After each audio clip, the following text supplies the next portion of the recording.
Have you ever looked back and realized how many life lessons we learned during high school gym class? What about tying your gym shorts? You knew if you forgot, your boys at one point would depants you in front of the varsity cheer team. Doing bench presses. Don't let said boys in said short gym shorts spot for you while doing bench presses unless you wanted an eye full of junk during your set. And lastly, you knew every semester you had to run the mile but didn't want to be that guy. You know who that guy is. The one who would go out and sprint the first lap to make it look like he's faster than everybody, just to run out of gas and walk the next 7 and finish last. Fantasy football drafts, a lot of the same. Don't sprint out of the gate the first 3 rounds, run out of gas in the end, because that's where you find your fantasy football potential league winners.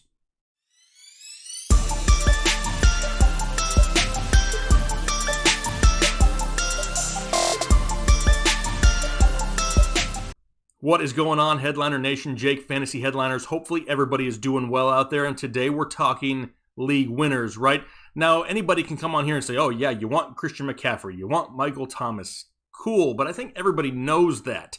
We're looking for the names a little bit later in drafts that really have that potential to be a fantasy football lottery ticket, right? Really outperform their ADP, be a pleasant surprise to your team, and guide you to the promised land in your fantasy football playoffs. I have a few names today. I got 1 running back, 1 wide receiver, and 1 tight end.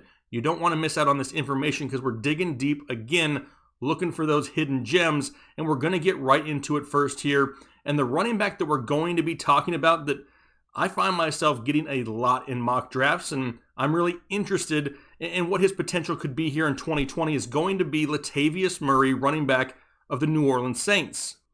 I mean, he's the handcuff of all handcuffs at this point. Am I right? I mean, maybe outside of Kareem Hunt, this is the guy. He just continues to produce whenever he's been given a chance, no matter where he's played. He just needs more volume. But he's still in New Orleans, and this is an offense that can produce multiple top-tier fantasy running backs. We've seen it before. Mark Ingram and Alvin Kamara both finished inside the top 10 in this same offense. Now, we've talked about this Saints offense a lot this offseason. We know they're in a division that's going to be full of offense all over the place, with Tampa Bay and Atlanta also. They have an above-average defense, which should allow them a few more second-half leads late in ball games. What does that lead to? Well, the more running, the more garbage points late in games. Does maybe Latavius Murray get that work over Alvin Kamara to keep him healthy and fresh? But what about the offensive line? Well, they're one of the best in football, easily ranked inside the top 5 overall. And we know the window for Drew Brees is closing. He's not getting any younger. Their time to make a run is now. In 2019, Latavius Murray only received 146 rush attempts and 43 targets. With that limited work, he was able to gain 872 total yards and score 6 touchdowns, finishing RB29 in half-point PPR leagues. He isn't a liability in the passing game, he has good hands, and he's above average pass blocker, which makes it easier to get him into the game. He hasn't had less than 719 total yards and 6 touchdowns in a season since his rookie year in 2014. But what happens if Kamara misses time this year? Well, we got a small sample size of that in 2019, and Latavius Murray absolutely exploded. In 2 games, 48 carries, 221 yards, 3 rushing touchdowns, 14 receptions, 86 receiving yards, and a touchdown through the air. So really the question is volume. Where does his volume need to get to for this to really pay off to us, the fantasy owner? Well, let's look at history and kind of see where Mark Ingram sat in this same role. In his last 5 seasons in New Orleans, Ingram averaged 14 carries and 3 receptions per game. If we take Ingram's averages and match them with Murray's averages from last year, it comes out to be 224 carries for 985 yards and 7 touchdowns on the ground, 48 receptions, 331 yards, and 1 touchdown through the air. That comes out to be 203 half-point PPR fantasy points, which would have made him running back 15 just last season. I hear you, though. I can hear you through the computers. You may not think I can hear you, but I can hear you. Those projections may seem a little high.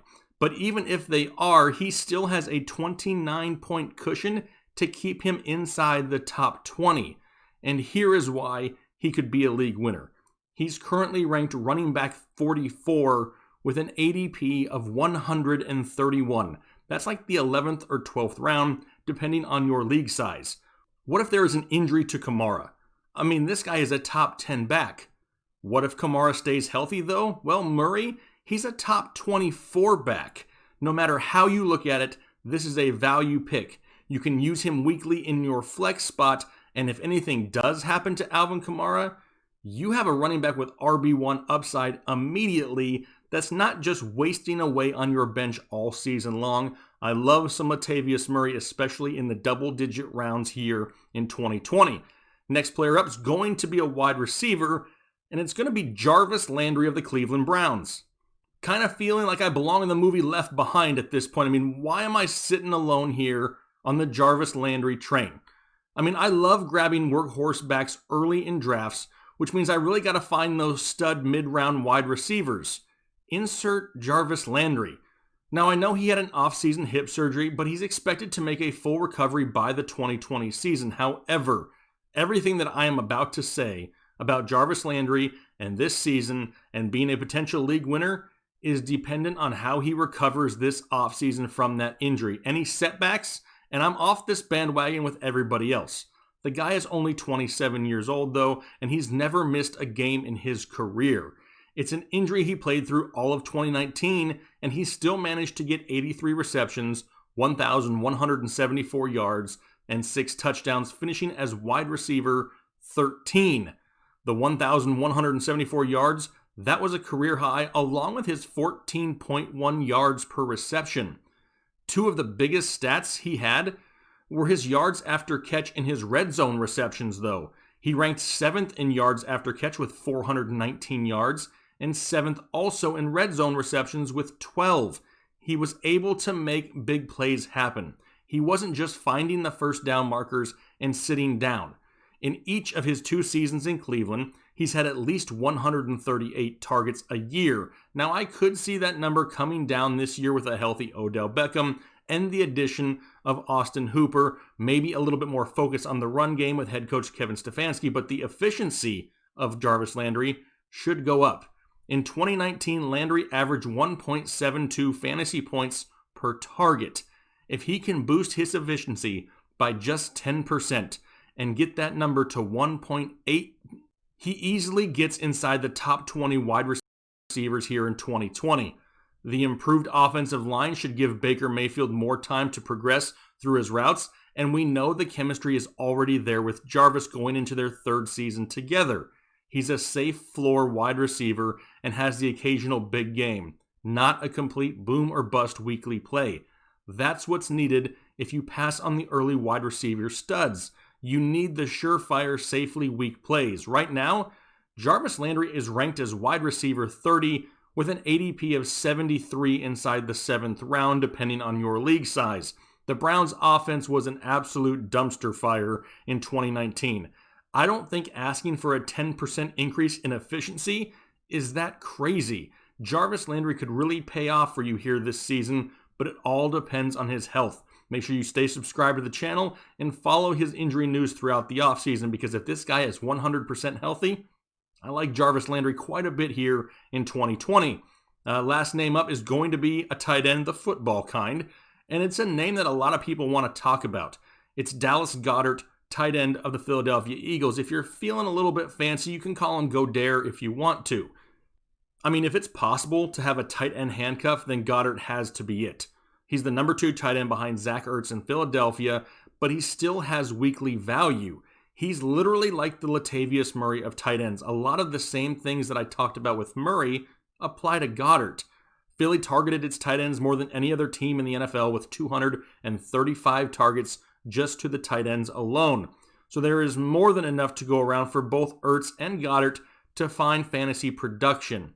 And he's such a great run blocker.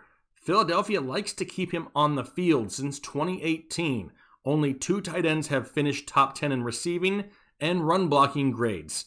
It's George Kittle and Dallas Goedert, according to Pro Football Focus. His 87 targets, 58 receptions, 607 yards, and 5 touchdowns last season, all career highs. Now, despite being the team's number 2 tight end, he finished top 10 among all tight ends in the NFL in receptions, yards, yards after catch, red zone receptions, touchdowns, and targets.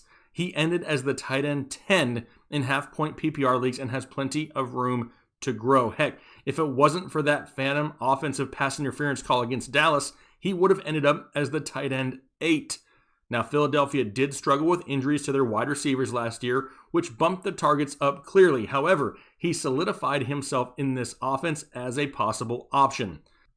Nowadays, it doesn't take a whole lot to be a top 10 tight end in fantasy football. Heck, Goedert last year only averaged 7.7 fantasy points per game, and he was in the top 10. Zach Ertz has been banged up, though, over the past few years, and if he were to miss some time, Goedert becomes an automatic top 5 tight end option at his position immediately. Right now, he's currently going in the 11th round of drafts with an ADP of 122. If you wait to the later rounds to grab a tight end, he is a good option. More than likely, if you don't get one of the top tight ends early, you're looking to grab 2 of these guys later on, hoping to strike it rich. Goedert may be a later round lottery ticket, but keep your eyes out for him, because if you're looking for a tight end in those late double-digit rounds, this could be your guy to get you over the top. All right, so there's a few potential league winners here for 2020 fantasy football. As you can tell, we're continuing to dig a little bit deeper into these players as we go on throughout the offseason. We'll be doing more and more videos like this. So there's a lot of names that you want to hear about, a lot of players you want to get to, and we're going to do our best to get at least all these players into one video this offseason so you have all this information come the time of your fantasy football drafts. If you have any questions, we like to be interactive, and we try to respond to almost every comment on every video. We do the best that we can, so make sure you leave those comments down below. We greatly appreciate the support. If you like this in-depth content, make sure you hit that like button and subscribe, because we have a whole lot more coming your way here in the coming months. We're looking forward to having some football, looking forward to having some fun in 2020, because so far, 2020 ain't been so fun. But hopefully you guys take care out there. Enjoy the rest of your week. Have a great weekend, and we'll talk to you later.